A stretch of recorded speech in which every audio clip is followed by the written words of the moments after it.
So I'm here with Kathy Bell, and we're talking about when Quakers got it wrong and where do we go from here. So what's the thinking behind this course? It's an interesting title. Well, it started, I think, because my children kept on saying, but why don't we ever talk about the bad bits of Quaker history? Why do we have this myth of Quakers getting it right all the time? And I thought they had a point. And I started looking at some of the aspects of Quaker history that I find less comfortable. And yeah, there's some really disturbing stuff.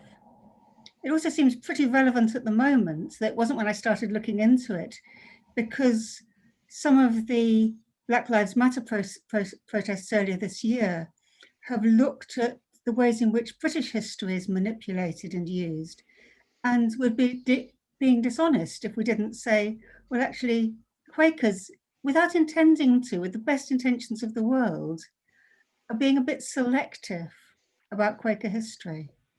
But I don't just want to look at the history. I'm not a historian. I've just been reading up on it. I want us to think about what we do about this history, where we can go from the knowledge of Quaker slave owners.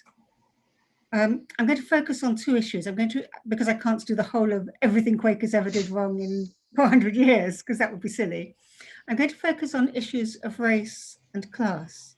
Obviously, when I'm looking at race, I come at it as a white woman. That's unavoidable. When I talk about class, I'm talking as somebody who grew up as a working class kid on a council estate. So I have different perspectives. And because in this country, a large number of people of colour are also working class, there's an intersection there that makes those two areas useful to explore at the same time. Interesting. And so you say you've been looking into it and you've also got that kind of personal experience. What's kind of been the preparation you've done for this course then? Well, I was an Evercock Scholar at Woodbrook last year, when Woodbrook was still open and a place rather than a virtual existence.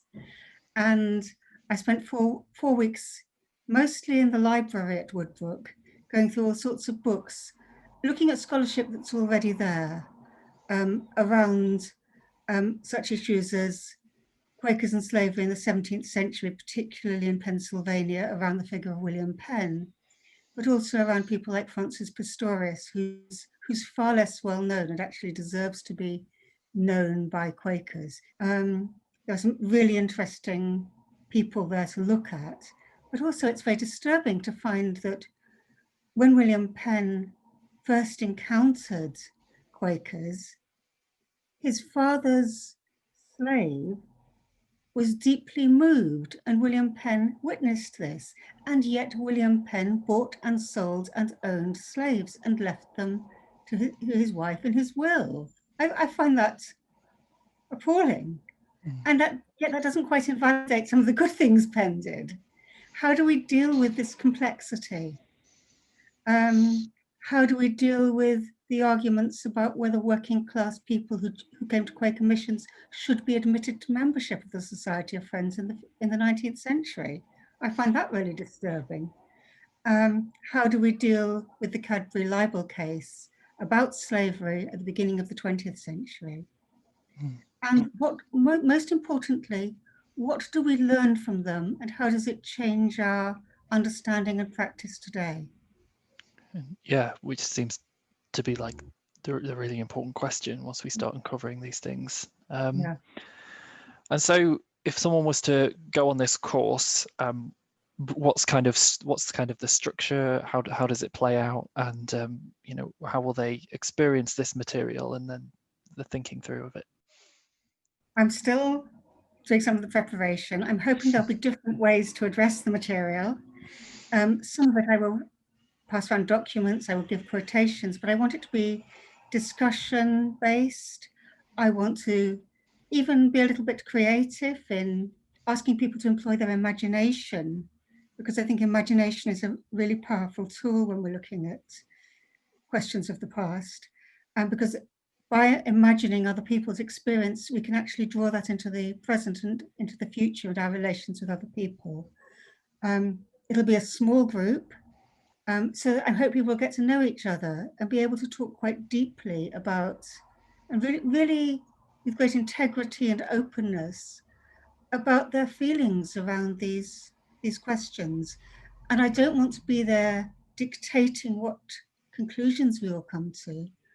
I want people to work together in a properly Quaker manner to find a way forward that I probably never thought of. Yeah. So I pass it on to the people on the course. Come on my course and do the work.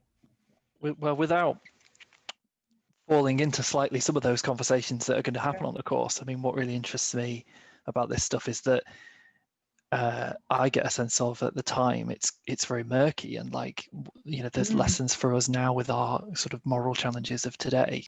My experience from talking to you about the approach is it's not necessarily about condemning these things and saying that this is horrendous. It's about like, how did we get to this point? Like, what was the reason behind doing this thing that in hindsight is really, really bad? How, you know, when we put ourselves in the shoes of those people, why did they make that decision? And then what do we have a responsibility on us now? And also, I think how it's affected who Quakers are today, because people often bemoan the fact that Quakers are largely white and middle class and highly educated. And there are reasons for that, I think, in the history of Quakerism. It's not to do with being spirit-led. It might be to do, for instance, with the way in which Quakers felt they had to look after their poor, but also to control their own poor among the Quakers in the 17th century. It might be to do with Quaker business practices and treatment of servants. And it's certainly to do with a refusal to let working class people become full members of the Religious Society of Friends in the 1870s. Wow. That's pretty disturbing. Yeah, it sounds like big stuff as well, like in terms of stuff that we do need to grapple with. So it's really important that this course is happening. It might question our own procedures now, but as I say, I could form an idea on my own, but that wouldn't be what I want to do. I want people to look at this together, because I think the more people involved with different perspectives, the more we can learn and the further forward we can go.